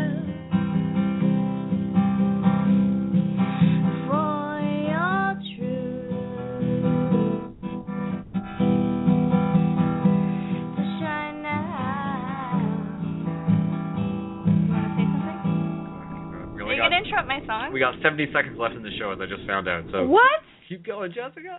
Ah! Okay, the winner for this week's Shift Buttons are Paul. Congratulations, Paul. We're going to let Jessica finish her song. Thank you so much, everyone, for listening. And we'll do an after party. You can find the link at facebook.com/ParadigmShiftRadio.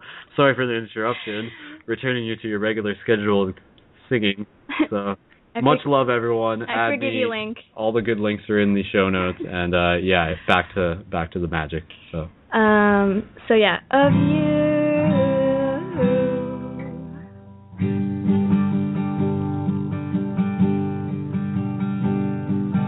This is a sign, oh yeah. This is a sign, if you can read it,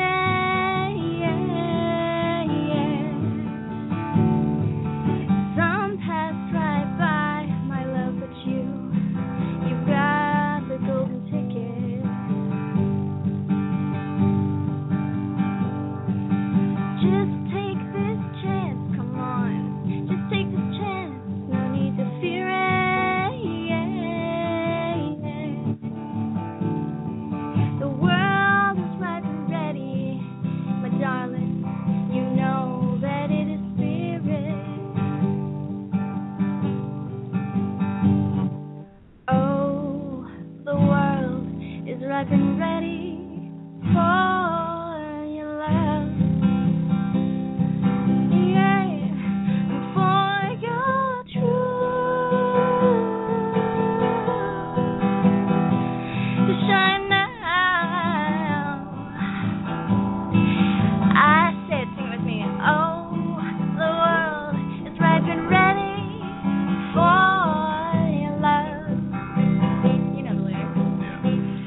Thanks, guys. Thank you so much. Thank you so My much pleasure. to everyone. So the people are hearing this in the post-recording of the episode, and thank you again to everyone who is hearing this show, wherever you are, whenever you are. And we'll go back. Just finishing we do with the message of our good friend Kara. Yeah. Okay, so this is what Kara said, just because we promised we would share it, and she'll get to hear this eventually as well. So she says, I asked her what her intentions for 2015 were, if she had something to share. She said, my intention was just to learn, to allow things, allowing myself to trust in myself and what I am manifesting as a product of the heart and not of the ego. Also allowing myself to embody archetypes that are empowering instead of overpowering. Allowance, also in the natural flow of things and being patient with how time works here, LOL. Because damn it, it seems weird and slow to me a lot. I manifest really fast, but sometimes I find that I create things before I really come into heart resonance, so there is discordance in the experience. To allow things to manifest naturally from the heart and to not try to be attached. So, very cool, very cool. That's some awesome. Word up, girl. Yeah, that was cool. She'll call in eventually once she gets that sorted out. So, there you go, everyone. We're going to wrap up the episode there again. And, of course, you can find me at facebook.com/SkullBabylon. Subscribe to youtube.com/SkullBabylon. Contribute to the show at any of the links in this, whether it be by getting a t-shirt, ordering shift buttons, contributing for a couple dollars a month as a monthly support. Help support the ongoing free conscious media that we're producing out there. And much love to our special co-creator of this episode, Jessica Starshine. You can find her at facebook.com/Jessica Starshine. And thank you to Michael Brazel and AJ as well. Jessica, is there any last words that you want to share? Yes, thank you to you, Brendon, aka Link, aka and to all the men out there and all the women and all the beautiful souls of sparkling light. And thank you for sharing so candidly on the show tonight and for listening in. And yes, please feel free to connect. That's what we're here for. So, one love. Happy 2015. There you go, guys. All right, so thank you so much, everyone. Join us again for another future episode of Paradigm Shift Radio. Check out all the past episodes and more at ParadigmShiftCentral.com. Tell your friends. Go out there. Be the love that you wish to see in the world. So there you go, guys. All right, say goodbye to the internet with me, Jessica. Say bye. Bye, internet. Bye. We love you. Time. We're waving at the microphone. You. We love you. Bye. Love you, microphone. All right. One love. One love.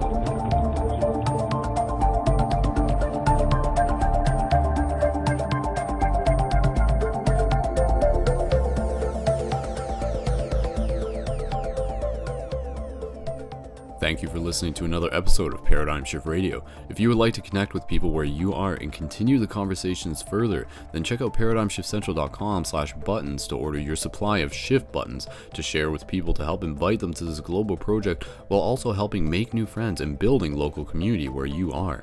Shift buttons are tools to hack the matrix and tap into the synchronistic nature of reality to accelerate our collective awakening. Enter the promo code PSR into your order to receive additional bonus buttons to your supply. Thank you again, and one love.